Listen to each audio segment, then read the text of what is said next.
Bienvenidos todos a Espíritu Canal en este último día del mes de noviembre, jueves sacerdotal, en el nombre del Padre, del Hijo y del Espíritu Santo. Amén. Jesús amoroso, cuando llegó el momento de la noche, nos damos cuenta de que nos has iluminado el día anterior. Hoy queremos empezar esta mañana con esos regalos que nos has dado.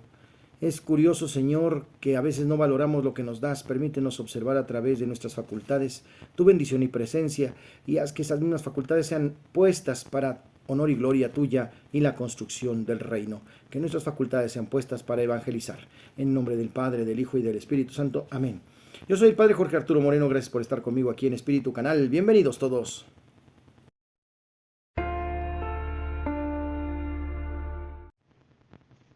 Lectura del Santo Evangelio según San Mateo, capítulo 4, versículos 18 al 22. Una vez que Jesús caminaba por la ribera del mar de Galilea, vio a dos hermanos, Simón, llamado después Pedro, y Andrés, los cuales estaban echando las redes al mar, porque eran pescadores. Jesús les dijo: síganme, yo los haré pescadores de hombres. Ellos inmediatamente dejaron las redes y lo siguieron. Pasando más adelante, vio a otros dos hermanos, Santiago y Juan, hijos de Zebedeo, que estaban con su padre en la barca remendando las redes, y los llamó también. Ellos, dejando enseguida la barca y a su padre, lo siguieron. Palabra del Señor. En el Evangelio de hoy, Jesús está siempre en la calle.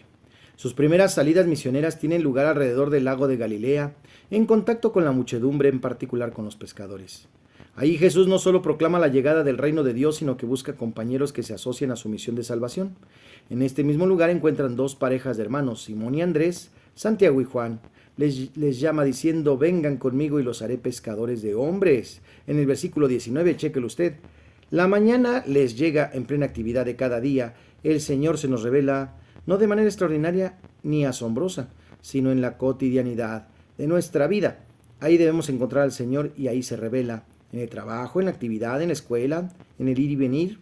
Hace sentir su amor a nuestro corazón, y ahí, con este diálogo con el que en la cotidianidad de nuestra vida cambia nuestro corazón. La respuesta de los cuatro pescadores es rápida e inmediata.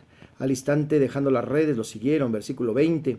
Sabemos efectivamente que habían sido discípulos del Bautista y que gracias a su testimonio ya habían empezado a creer en Jesús como el Mesías. A orillas del lago, en una tierra impensable, nació la primera comunidad de discípulos de Cristo. Que la conciencia de estos inicios suscite en nosotros el deseo de llevar la palabra, el amor y la ternura de Jesús a todo contexto, incluso aquel más dificultoso y resistente. Llevar la palabra a todas las periferias. Todos los espacios del vivir humano son terreno al que arrojar la semilla del Evangelio para que dé frutos de salvación. En el Evangelio de hoy.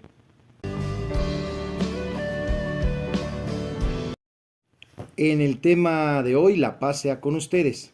Dentro del camino que sigue Jesús hacia Jerusalén, comenzando en el capítulo 9 de San Lucas, el Maestro ha ido enseñando a sus discípulos lo que comprende la misión que deberán cumplir. En el capítulo 10, envió a los 72 discípulos, quienes regresaron muy contentos de haber expulsado hasta demonios en nombre del Mesías. Más tarde, dialogó y discutió con los doctores de la ley sobre quién es el prójimo, y entre estas diversas enseñanzas llegó el momento, después de mencionar lo que es secundario, de los bienes temporales, el peligro de las riquezas y la importancia de la oración, que el mensaje de Jesús se tornó un tanto fuerte y hasta alarmante. ¿Creen que he venido a traer la paz sobre la tierra? No, les digo, sino la división. Versículo 51. Recordemos que uno de los mejores deseos de los judíos a los demás es Shalom, la paz sea contigo. De hecho, es muy parecido al saludo de los musulmanes y de los judíos, tanto en su forma de pronunciarse como en su significado. La paz, de hecho, es la misma instrucción que 2 capítulos antes Jesús dio a sus discípulos, que cuando entraran a un pueblo, a una casa, desear la paz sea en esta casa, si ahí hay gente amante de la paz de ustedes descenderá sobre ellos, si no, regresará a ustedes. Lucas 10:5. Desde este punto de vista podemos entender que la paz es un concepto integral.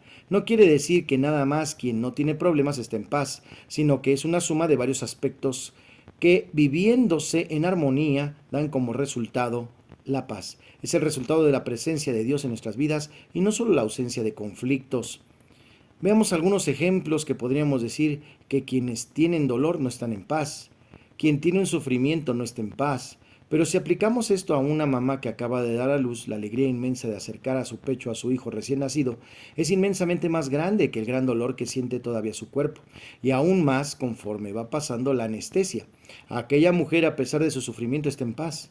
Quien ha robado, sea cualquiera que sea su profesión, ¿cómo puede comer en paz? ¿Cómo puede vivir en paz? ¿Cómo puede dormir en paz? Aunque sea en el restaurante más lujoso, en el yate más sofisticado, ese alimento no le llena de paz por la manera en lo que se ha procurado esos bienes, la manera en que ha despojado, en que come, vive, duerme indignamente, con esa carga, con esa mancha, con esa deuda, con esa herida. Quien deja a su bebé en el basurero del hospital por ir en contra de su proyecto de vida, ojalá que viviera en paz, pero como dice Jesús, si esas personas son hijos de la paz de ustedes descenderá sobre ellos, si no, regresará a ustedes. Por eso entiendan, la paz es el resultado de la presencia de Dios en nuestras vidas y no solo la ausencia de problemas. En el tema de hoy, en Santos y Conversos, hoy celebramos a San Andrés Apóstol. Lo primero que tenemos que saber de él, que es hermano de San Pedro, se menciona regularmente en la Biblia después de Simón Pedro, lo que sugiere que era el hermano menor de San Pedro. Al igual que su hermano y los otros apóstoles Santiago y Juan, Andrés fue inicialmente un pescador en el mar de Galilea. Su nombre proviene del griego. El nombre Andrés del griego Andreas está relacionado con la palabra griega para hombre aner o en genitivo andros. Durante la audiencia general del 14 de junio del año 2006, el entonces Papa Emérito Benedicto XVI señaló que el origen griego y no arameo del nombre de este apóstol es un indicativo de una cierta apertura cultural en su familia que no se puede ignorar. El hecho de que su padre Jonás le diera a su hijo mayor Simón un nombre arameo y a su hijo menor Andrés un nombre griego refleja el ambiente mixto judío-gentil de Galilea. Fue uno de los discípulos más cercanos a Jesús. En los evangelios sinópticos y en el libro de los Hechos, los 12 apóstoles siempre se enumeran en 3 grupos de 4 individuos. El primero de estos grupos indica a aquellos que estaban más cerca de Jesús y está compuesto por 2 pares de hermanos, Pedro y Andrés, los hijos de Jonás, y Santiago y Juan, los hijos de Zebedeo. Fue uno de los primeros en seguir a Jesús. San Andrés siguió a Jesús antes que su hermano Pedro. De hecho, fue uno de los 2 discípulos iniciales de Juan el Bautista que se encontraron con Jesús, según relata el Evangelio de Juan. También es necesario recordar a este hombre de fe y esperanza que un día oyó a Juan Bautista proclamar a Jesús como el Cordero de Dios en Juan 1:36, así que se conmovió y con otro discípulo siguió a Jesús. Andrés fue el primero de los apóstoles en ser llamado a seguir a Jesús y la liturgia de la iglesia bizantina lo honra con el sobrenombre de Protocletos, que significa precisamente el primer llamado. Fue quien señaló la presencia de los panes y los peces. También es importante observar que el Evangelio dice, en nombre de Andrés, en particular en otras 3 ocasiones que nos dice algo más sobre este hombre. El primero es observó la multiplicación de los panes en Galilea. En aquella ocasión fue Andrés quien señaló a Jesús la presencia de un joven que llevaba consigo 5 panes de cebada y 2 peces. No mucho remarcó para las multitudes que habían reunido en ese lugar. Agregó de Andrés que reconoció de manera realista la insuficiencia de sus mismos recursos, pero Jesús los hizo suficientes para la multitud de personas que habían venido a escucharlo. Nos enseña a no tener miedo de preguntar a Jesús. San Andrés es en Jerusalén donde junto con Pedro y Santiago y Juan pidieron a Jesús que les expliquen por qué no quedaría piedra sobre piedra de los enormes muros que sostenían el templo. En respuesta, Jesús pronunció un importante discurso sobre la destrucción de Jerusalén y sobre el fin del mundo, en el que pidió a sus discípulos que fueran sabios en la interpretación de los signos de los tiempos y que estuvieran constantemente en guardia. San Andrés enseñó que no se debe tener miedo de hacer preguntas a Jesús, pero se debe estar dispuesto a aceptar incluso las enseñanzas sorprendentes y difíciles que nos ofrece. Es considerado el apóstol de los griegos. Es importante observar que algunas tradiciones muy antiguas consideran a San Andrés el apóstol de los griegos en los años posteriores a Pentecostés, hecho que permite conocer que durante el resto de su vida fue predicador e intérprete de Jesús para el mundo griego. Junto con Pedro simbolizan la unidad entre católicos y ortodoxos. Pedro, su hermano, viajó desde Jerusalén a través de Antioquía y llegó a Roma para ejercer su misión universal. Andrés, en cambio, fue el apóstol del mundo griego, por lo que en la vida y en la muerte aparecen como verdaderos hermanos, una fraternidad que se expresa simbólicamente en la especial relación recíproca de la sede de Roma y de Constantinopla, que son verdaderamente iglesias hermanas. Un ejemplo es la visita del patriarca ecuménico de Constantinopla, Bartolomé I, al Papa Francisco con motivo de su elección al pontificado. Como sucesor de San Pedro, el Santo Padre destacó el papel del patriarca Bartolomé como sucesor de San Andrés y se refirió a él como mi hermano Andrés, en referencia a los hermanos apóstoles. Murió en una cruz diagonal. San Andrés murió en Patras, Grecia, donde pidió ser crucificado en una cruz en diagonal en forma de X, que se conoce como la cruz de San Andrés. Según la historia antigua, en la pasión de Andrés, que se remonta a principios del siglo VI, el apóstol rezó: Salve, oh Santísima Cruz inaugurada por medio del cuerpo de Cristo y adornada de sus miembros, cual perlas preciosas. Antes de que el Señor subiera a ti, provocabas un miedo terreno. Ahora, dotada de un amor celestial, te has convertido en un don. Los creyentes saben cuánta alegría posees, cuántos regalos tienes preparados. Por tanto, seguro y lleno de alegría, vengo a ti para que también tú me recibas exultante como discípulo de quien fue colgado de ti. La oración muestra una espiritualidad cristiana muy profunda, porque no se ve a la cruz como un instrumento de tortura, sino más bien como el medio incomparable para la perfecta configuración del Redentor, del grano de trigo que cayó en la tierra. En santos y conversos, este gran apóstol San Andrés. La rola se llama Vamos caminando a la casa del Señor. Este cántico hermoso de entrada, vamos a escuchar a dones y música para edificar. Adelante. Vamos caminando a la casa del Señor, juntos como hermanos en un gran lazo de amor, porque Cristo ha demostrado con sus obras la verdad. En el chiste, estamos en el sepelio de un señor, y el hermano que siempre le reclamó peleaba con él, ya fallecido, y le decía: ya ves, por culpa del cigarro, nunca dejaste el cigarro, maldito cigarro, fue el que te llevó a la tumba, no es posible, te dije que lo dejaras. Su esposa le interrumpió: disculpa, pero no murió por el cigarro, murió atropellado. Él, para no quedar mal con los dolientes, con todos los que estaban ahí, dijo: de seguro cuando cruzó la calle por ir a comprar sus cigarros lo atropellaron. Señor Jesús. En curiosidades, la Eucaristía, fuente y culmen de la vida eclesial.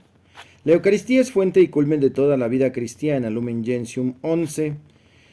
Los demás sacramentos, como también todos los ministerios eclesiales y las obras del apostolado, están unidos a la Eucaristía y a ella se ordenan. La Sagrada Eucaristía es, en efecto, aquella que contiene el bien espiritual de la Iglesia, es todo el mejor bien espiritual en la Iglesia, es decir, Cristo mismo, nuestra Pascua, es el Señor entre nosotros. Presbyterorum Ordinis número 5. La comunión de vida divina y la unidad del pueblo de Dios, sobre los que la propia Iglesia subsiste, se significan adecuadamente y se realizan de manera admirable en la Eucaristía. En ella se encuentran a la vez la cumbre de la acción por la que en Cristo Dios santifica el mundo y del culto en el que en el Espíritu Santo los hombres dan a Cristo por él al Padre. Esto lo podemos encontrar en la instrucción Eucarístico Mysterium número 6. Finalmente, por la celebración eucarística nos unimos ya a la liturgia del cielo y anticipamos la vida eterna. Cuando Dios será todo en todos, podemos confrontar la 1 Corintios 15:28. Y en resumen, la Eucaristía es el compendio y la suma de nuestra fe, nuestra manera de pensar que se armoniza con la Eucaristía y a su vez la Eucaristía que confirma nuestra manera de pensar.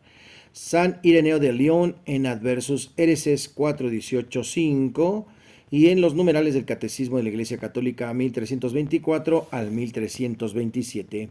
En curiosidades.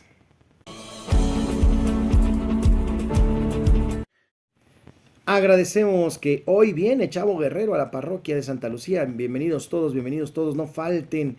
Hoy Santa Misa musicalizada y también la hora santa a cargo de nuestro hermano Chavito Guerrero. Gracias, hermano, te damos un abrazo y te recibimos con mucho gozo, y ojalá que de aquí lo llamen a otras parroquias, a otros retiros, a otros eventos, a otras fiestas patronales, porque en verdad la vida de Chavo Guerrero es evangelizar, y de esa misma evangelización alimenta a su familia. Te damos la bienvenida, hermano, y bendecimos tu camino. No se olviden también que el día de mañana viernes, 1 de diciembre, empieza el Dosabario. Los 4 primeros días los van a dirigir nuestros hermanos de Santa Polonia. Los siguientes 4 días, San Francisco de Asís, y los siguientes 4 días, Santa Lucía, en el marco de su fiesta patronal. Y por favor, inviten a los hermanos ciegos. Este sábado a las 4 de la tarde es la misa para ellos, aquí en Santa Lucía, y a las 5 vendrá a tocar la organización musical Grupo Punto 7, que son invidentes musicales muy guapachosos, no se la pueden perder. El Señor les guarde, les protege, les bendiga, haga resplandecer su rostro sobre ustedes y les conceda la paz. Que les bendiga el Padre, el Hijo y el Espíritu Santo, les acompañe siempre. Yo soy el Padre Jorge Arturo. Gracias por darle like y por compartir este canal con otros hermanos. Ya tenemos un poquito de nuevos suscriptores. Ojalá que esta semana crezcan más. Bendiciones para todos y gracias por anotar aquí sus impresiones, sus sugerencias y sus oraciones. Saludos a todos, nos vemos mañana.